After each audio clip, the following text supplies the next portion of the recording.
Hello my dear friends, welcome to the channel. આજે લાંબા સમય બાદ આ વિડીયોમાં આપનું સ્વાગત છે. આજે હું તમારી સામે એક સરસ મજાનો એક ટોપિક લાવ્યો છું જે ધોરણ 9 થી 12ની અંદર લગભગ બધી પરીક્ષામાં પૂછાય છે. મને અત્યાર સુધીનો જે અનુભવ છે ત્યાં સુધીમાં તો મેં એવું જોયું છે કે મોટાભાગની એક્ઝામ્સમાં આ ટોપિક જે છે પૂછાયેલો છે અને જેનું નામ છે એક્ટિવ પેસિવ વોઇસ. કદાચ આપણને સીધી રીતે ખબર ના હોય કે સાહેબ એક્ટિવ પેસિવ વોઇસ જે છે એ પરીક્ષામાં પૂછાય છે કે કેમ, અને પૂછાય છે તો કઈ જગ્યાએ પૂછાય છે. તો જુઓ મિત્રો, ધોરણ 10 અને 12ની જે બોર્ડની એક્ઝામ હોય છે અને ઇવન જે સ્કૂલ લેવલની એક્ઝામ હોય છે એમાં આ ટોપિક ડુ એઝ ડાયરેક્ટેડ જે ક્વેશ્ચન હોય છે એમાં પૂછાય છે. ક્વેશ્ચન નંબર લગભગ 52 હોય છે ધોરણ 10ની અંદર. એમાં આ ટોપિક પૂછાય છે, ડુ એઝ ડાયરેક્ટેડ. હવે એમાં બે પ્રકારના પ્રશ્નો પૂછાતા હોય છે. એક તો એક્ટિવ પેસિવ, લગભગ મોટા ભાગે એક્ટિવ પેસિવ મૂકે છે. સાથે સાથે એક બીજો પણ જે છે એ ક્વેશ્ચન એ લોકો મૂકતા હોય છે જેમાં જેન્ડરને રિલેટેડ હોઈ શકે છે, સિંગ્યુલર પ્લુરલ રિલેટેડ હોઈ શકે છે, ટેન્સ ચેન્જ રિલેટેડ હોઈ શકે છે, બરાબર છે, એનો પ્રોનાઉન ચેન્જ હોઈ શકે છે. આ ટાઈપના ક્વેશ્ચન હોય છે. તમે સ્ક્રીન પર જે ક્વેશ્ચન જોઈ રહ્યા છો એ ક્વેશ્ચન કદાચ તમે ક્યાંક ને ક્યાંક જોયો હશે. તમે જુઓ કે ઉપર જે છે 3 વાક્યો લખેલા છે અને નીચે સ્ટાર્ટ લાઈક ધીસ અથવા તો બિગિન લાઈક ધીસ આવું લખેલું તમને જોવા મળે છે. હવે તમે જોયું હશે કે જ્યાં ડુ એઝ ડાયરેક્ટેડ ક્વેશ્ચન હોય છે ને ત્યાં એક્ઝેક્ટલી આવું લખેલું હોય છે. એટલે કે અહીંથી જે છે જવાબ લખવાની શરૂઆત કરો. હવે અહીંયા મોટો પ્રશ્ન એક બને છે કે ખરેખર જે પ્રશ્ન પૂછાયો છે એનો જવાબ કઈ રીતે લખવાનો છે. હા, તમને હિન્ટ આપી છે પણ એ હિન્ટને ઓળખતા પણ આપણને આવડતું હોવું જોઈએ. તમે જુઓ અહીંયા સ્ટાર્ટ લાઈક ધીસ અથવા તો બિગિન લાઈક ધીસ પછી લખ્યું છે ધ લેસન ઇઝ એક્સપ્લેન્ડ. હવે આપણને ખબર છે કે સબ્જેક્ટ પછી ટુ બીનું ફોર્મ મતલબ કે એમિઝાર આવે તો એમિઝાર પછી તો આઈએનજી વાળું વર્બ આવે છે. આપણે પ્રેઝન્ટ કન્ટિન્યુઅસ ટેન્સમાં શીખી ગયા છીએ, પણ અહીંયા એવું છે નહીં. તમે જુઓ કે ઇઝ પછી એક્સપ્લેન્ડ છે. એક્સપ્લેન્ડ કાં તો V2 હોઈ શકે કાં તો V3 હોઈ શકે, બરાબર છે, પણ આઈએનજી નથી. એનો મતલબ એટલો થઈ ગયો કે અહીંયા જે છે એ એક્ટિવ પેસિવ વોઇસ છે. જો બે રીતો છે ઓળખવાની. એક્ટિવ પેસિવ વોઇસ જે છે એ ઓળખવાની બે રીતો છે. એક આ રીત કે ટુ બીના ફોર્મ પછી, જો સિમ્પલ ટેન્સ છે તો ટુ બીના ફોર્મ પછી જો તમને V3 જોવા મળે તો તમારે એવું સમજવાનું કે આ જે છે એ એક્ટિવ પેસિવ વોઇસ છે. ત્યારબાદ બીજી રીત પણ એક છે કે તમે જુઓ કે ધ લેસન આપ્યું છે, મતલબ કે લેસનને જે છે સબ્જેક્ટ તરીકે લીધો છે અહીંયા.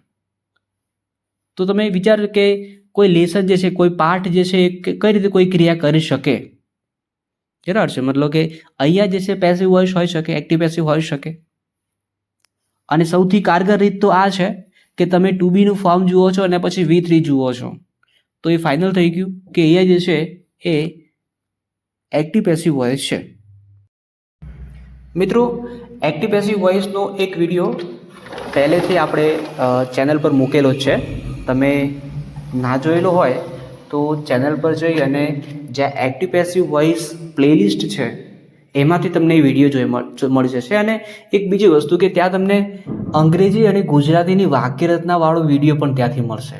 કેમ કે અહીંયા જે છે એ વાક્યરચના ખૂબ જ અગત્યની છે કે તમારે SVOE એ વાક્યરચનાને ખૂબ જ ધ્યાનમાં લેવાની છે. સારું, ચલો હવે આપણે ક્વેશ્ચન જોઈએ. The teacher explain the lesson clearly. આપણે એક એક વાક્ય લઈએ છીએ. જો કે પહેલું વાક્ય જે છે અડધું લખેલું છે જવાબમાં, તમે જોઈ શકો છો. ચલો, the teacher explain the lesson clearly. હવે સૌથી પહેલાં તમે વિડીયોમાં કદાચ જોયું છે તો ખબર હશે કે સૌથી પહેલાં જ્યારે આપણી પાસે વાક્ય આવે તો એ વાક્યમાંથી SVO અને E મતલબ કે સબ્જેક્ટ, વર્બ, ઓબ્જેક્ટ અને એક્સ્ટ્રા વર્ડ વાક્યમાંથી શોધી કાઢવા પડે છે. તો વાક્યમાંથી જ્યારે આપણે SVOE શોધીએ તો સૌથી પહેલું એસ જે છે સબ્જેક્ટ આવશે. ધ ટીચર એક્સપ્લેન્સ એ વર્બ છે, ધ લેસન ઓબ્જેક્ટ છે અને ક્લિયરલી એ એક્સ્ટ્રા વર્ડ છે. ઘણી વખત તો વિદ્યાર્થીઓને એ પણ પ્રોબ્લેમ થતી હોય છે કે સાહેબ ઓબ્જેક્ટ કયું છે એ કઈ રીતે ખબર પડે. તો ઓબ્જેક્ટ શોધવા માટે સૌથી વધારે જો કારગર રીત છે તો એ છે કે સબ્જેક્ટ અને વર્બને તમે વોટ વડે પ્રશ્ન કરો તો, અથવા એટલે કે ગુજરાતીમાં જે છે શું વડે પ્રશ્ન કરો તો એ તમને જવાબ આપશે. એ જવાબ હશે તમારું કર્મ, એટલે કે ઓબ્જેક્ટ હશે. બરાબર છે. અને બીજી એક રીત છે કે વોટ વડે પ્રશ્ન પૂછવાથી જો જવાબ નથી મળતો તો તમે હુમ વડે પ્રશ્ન પૂછો છો, કોને વડે. ગુજરાતીમાં આપણે કોને વડે પ્રશ્ન પૂછીએ તો આપણને કર્મ મળે. જો તમને વોટ વડે પ્રશ્ન પૂછવાથી પણ જવાબ નથી મળતો અને હુમ વડે પ્રશ્ન પૂછવાથી પણ જવાબ નથી મળતો તો એવું સમજી લેવાનું કે ત્યાં જે છે એ વાક્યની અંદર કર્મ છે નહીં. અને જ્યારે વાક્યની અંદર કર્મ હશે નહીં તો એ વાક્યનું પેસિવ રૂપ બનશે નહીં. ઓકે, અહીંયા જે છે આપણને સબ્જેક્ટ, વર્બ, ઓબ્જેક્ટ અને એક્સ્ટ્રા વર્ડ મળી ગયા છે. ધ લેસન જે છે એ આપણું ઓબ્જેક્ટ છે. હવે કયા ટેન્સમાં વાક્ય છે ને જોઈ લેવાનું. જુઓ તમે શું જો કે ધ ટીચર એક્સપ્લેન્સ, વર્બને એસ પ્રત્યે લાગેલો છે, ક્રિયાપદને એસ પ્રત્યે લાગેલો છે, એટલે એવું સમજીએ કે આ જે છે એ સિમ્પલ પ્રેઝન્ટ ટેન્સ છે. Okay, next. હવે તમારે ઓબ્જેક્ટને સબ્જેક્ટની જગ્યાએ અને સબ્જેક્ટને ઓબ્જેક્ટની જગ્યાએ મૂકવાનું છે. તો સૌથી પહેલાં આપણે ઓબ્જેક્ટને સબ્જેક્ટની જગ્યાએ મૂકી દઈએ. ચાલો, ધ લેસન. હવે જોજો, સમજો. હવે ધ લેસન જે છે ને આ હવે થઈ ગયું આપણું સબ્જેક્ટ, નવો સબ્જેક્ટ કહી શકીએ. તો હવે સબ્જેક્ટ હોય પછી વર્બ તો આવે જ. તો હવે આપણે ટુ બીનું ફોર્મ મૂકવું પડશે. તો ધ લેસન એનું વર્તમાન કાળનું ટુ બીનું ફોર્મ મૂકવાનું છે, મતલબ કે એમ ઇઝ આરમાંથી કોઈ લાગુ પડે. હવે એમ ઇઝ આરમાંથી એમ ઇઝ આર એમાંથી કયું આવે ત્રણમાંથી? તો આપણને ખબર છે કે ત્રીજો પુરુષ એક વચન હોય તો ઇઝ આવે, તો આપણે મૂકશું ઇઝ. The lesson is. હવે વર્બ મૂકવાનું છે, મેન વર્બ. હવે મેન વર્બ હોય તો એને આપણે V3 મૂકીએ છીએ. જો એક્ટિવ પેસિવમાં છે ને આ એક બહુ ફાયદો આપણને થઈ જાય છે કે દરેક સેન્ટેન્સમાં વર્બ V3 આવશે, મેન વર્બ જે છે V3 આવશે. તો ચાલો આપણે V3 મૂકીએ છીએ, મતલબ કે ભૂતગૃંતનું રૂપ મૂકવાનું છે. તો એક્સપ્લેન્ડ મૂકશું. જો ત્યાં ઓલરેડી લખેલું છે ધ લેસન ઇઝ એક્સપ્લેન્ડ. હવે ક્લિયરલી છે ને એને આપણે જોડે રાખશું. બરાબર છે. The teacher explained, the lesson is explained clearly. હવે મૂકશું બાય અને પછી જે આપણો મુખ્ય કર્તા હતો ધ ટીચર એ મૂકી દેશું. તો વાક્ય આપણું આવું બન્યું કે the lesson is explained clearly by the teacher. ચલો, એક વાક્ય પૂરું થઈ ગયું. બીજું વાક્ય જો સમજો. હવે એમાંથી થોડી પાછી એની એ પ્રોસેસ કરવાની કે SVOE શોધી કાઢવાનું, ટેન્સ શોધી કાઢવાનું, પછી સબ્જેક્ટને ઓબ્જેક્ટની જગ્યાએ અને ઓબ્જેક્ટને સબ્જેક્ટની જગ્યાએ મૂકી દેવાનું. ત્યારબાદ નવા બનેલા સબ્જેક્ટમાંથી તમારે ટુ બીનું રૂપ લખવાનું એના માટે, અને પછી V3 લખી અને બાય સાથેનું મુખ્ય કર્તા લખી અને એક્સ્ટ્રા વર્ડ લખીને વાક્ય પૂરું કરવાનું. ચલો આપણે કરીએ છીએ. The students ask many questions. હવે આમાં પ્રશ્ન પૂછો કે ભાઈ ઓબ્જેક્ટ શું છે? તો ધ સ્ટુડન્ટ્સ આસ્ક, વિદ્યાર્થીઓ પૂછે છે. વિદ્યાર્થીઓ શું પૂછે છે? મેની ક્વેશ્ચન્સ, ઘણા બધા પ્રશ્નો. જુઓ, આ રીતે જવાબ મળશે. ઓબ્જેક્ટ શોધવાનો આ બહુ કારગર રીત છે કે ધ સ્ટુડન્ટ્સ આસ્ક, વિદ્યાર્થીઓ પૂછે છે. વિદ્યાર્થીઓ શું પૂછે છે? ઘણા બધા પ્રશ્નો. તો તમારું ઓબ્જેક્ટ બન્યું મેની ક્વેશ્ચન્સ. સમજો ખાસ. હવે આપણે લખી દઈશું મેની ક્વેશ્ચન્સ. હવે તમારે લખવાનું છે ટુ બીનું ફોર્મ, સિમ્પલ પ્રેઝન્ટ ટેન્સનું ટુ બીનું ફોર્મ લખવાનું છે. જોજો, હવે સમજો કે આપણે વર્તમાન કાળનું જ લખવાનું છે એમિઝારમાંથી.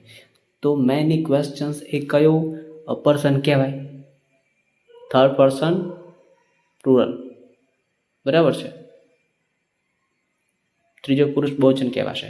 તો ત્યાં જે છે ત્રીજો પુરુષ બહુવચન છે તો આવશે R. Many questions are V3 asked by the students. આપણું બીજું વાક્ય પણ clear. Next third sentence, the teacher answers them પેશન્ટલી.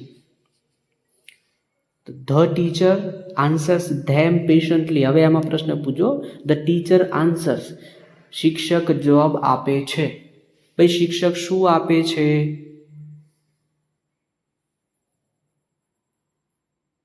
તો અહીંયા જે છે પ્રશ્ન બહાર પડ્યો, અહીંયા તો કશું છે જ નહીં. આમ તો જવાબ છે, આન્સર છે, પણ આન્સર જે છે એ તો વર્બ તરીકે લીધેલો છે. તો શું? કંઈ નહીં, ફરીથી પ્રશ્ન પૂછો. ધ ટીચર જે છે એ કોને આન્સર આપે છે? તો તેઓને, ધેમ, તેઓને આન્સર આપે છે. પેશન્ટલી, શાંતિપૂર્વક, ધીમેથી. તો હવે આપણું વાક્ય આવું પણ જોજો. હવે સમજો, ધેમ જે છે એ ઓબ્જેક્ટ છે. કોને પ્રશ્ન પૂછવાથી જવાબ મળે છે? ધેમ. તો સૌથી પહેલાં ધેમ જે છે એને આપણે આગળ લઈ લેશું ને? ના, ધેમની જગ્યાએ જે સબ્જેક્ટિવ પ્રોનાઉન આવે છે એ મૂકવું પડશે. અગાઉનો જે વિડીયો છે એમાં મેં એક કોષ્ટક આપ્યું છે જેની અંદર આ સબ્જેક્ટિવ પ્રોનાઉન જે છે એમાંથી ઓબ્જેક્ટિવ પ્રોનાઉન અને ઓબ્જેક્ટિવ પ્રોનાઉનમાંથી સબ્જેક્ટિવ પ્રોનાઉન કઈ રીતે ચેન્જ થાય છે એ ત્યાં સમજાવેલું છે. તમે એ વિડીયો ખાસ જોઈ લેજો અને પછી જે છે આ વિડીયો જોજો. તો સૌથી પહેલાં આપણે લખશું they are answered patiently by the teacher. Right? તો આ રીતે આપણે જવાબ લખવાનો છે. ચાલો હવે બીજા એક ટેન્સનું એક્ઝામ્પલ જોઈએ અને વધારે આપણને સમજણ પડશે. ચાલો આપણી સ્ક્રીન પર જે ક્વેશ્ચન આવી ગયો છે એ પ્રેઝન્ટ કન્ટિન્યુઅસ ટેન્સનો છે. એક્ટિવ વોઇસ છે, આપણે એને પેસિવમાં કન્વર્ટ કરવાનું છે. ચાલો જોઈએ. The workers are building a new bridge over the river. The engineers are checking the design carefully. The government is providing full support for the project. Okay. હવે આપણને ખબર છે અગાઉ જે રીતે સમજાય પ્રમાણે કે કઈ રીતે ખબર પડે તો નીચે જો લખેલું છે, start like this, begin like this. A new bridge is being. જો સમજો અહીંયા શું આવે છે, જો કન્ટિન્યુઅસ ટેન્સ હોય તો તમારે ટુ બીના રૂપ પછી બીઇંગ લખવું પડે છે. ધ્યાન આપજો. હવે એમાં પાસ્ટ કન્ટિન્યુઅસ અને પ્રેઝન્ટ કન્ટિન્યુઅસ બે કન્ટિન્યુઅસનું આ વાક્ય બને છે, ફ્યુચર કન્ટિન્યુઅસનું પેસિવ બનતું નથી. બરાબર છે? હવે તો આપણે વાક્ય લખવાની શરૂઆત કરશું. ચલો જુઓ, ઓબ્જેક્ટ આપણને ઓલરેડી આપ્યું છે, અ new bridge is being. Okay, ચલો હવે અ new bridge is being build. P3 લખવાનું છે, ING લખવાનું નથી. A new bridge is built by the workers over the river. પહેલું સેન્ટેન્સ ક્લિયર. બીજું, the engineers are checking the design carefully. એમાંથી હવે છે ઓબ્જેક્ટ શોધી કાઢો. The engineer is checking. એન્જિનિયરો શોધી રહ્યા છે શું? the design. શું આવશે? the design. ચલો the design ને ઉઠાઈ લો, આપણે આગળ મૂકી દો.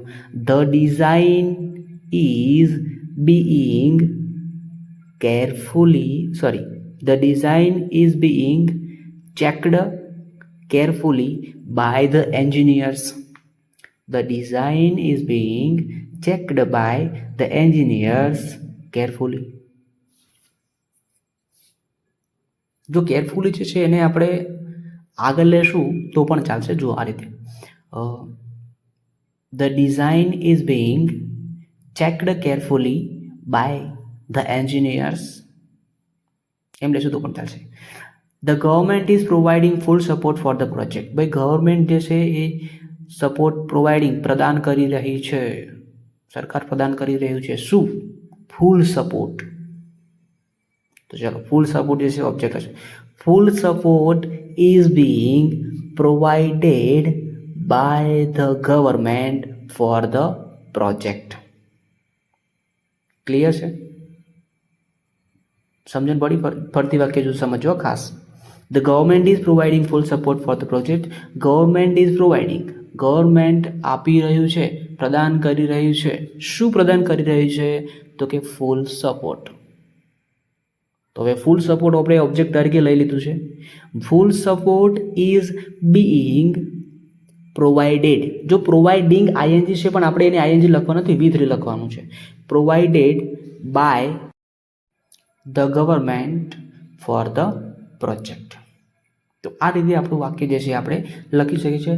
મિત્રો, હજી પણ હું આ વિષય પર બીજા કેટલાક વિડીયો બનાવવાનો છું, તો તમે ચેનલ પર બન્યા રહેજો.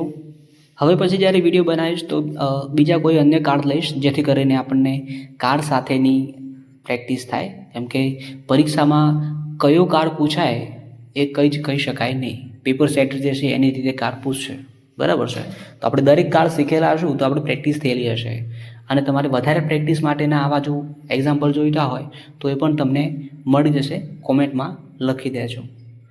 ઓકે, તો હવે પછી જે છે એ આપણે નેક્સ્ટ ટાઈમ મળશું એટલે ચર્ચા કરશું. ત્યાં સુધી આ વિડીયો જે છે તમે ભલે જોયો, તમારા મિત્રોને અને તમારા જે કોઈ પણ રિલેટેડ કોઈ હોય વ્યક્તિઓ, સ્ટુડન્ટ્સ કે જેને ના આવડતું એક્ટિવ હશે એવા લોકોને શેર કરી દો. Thank you.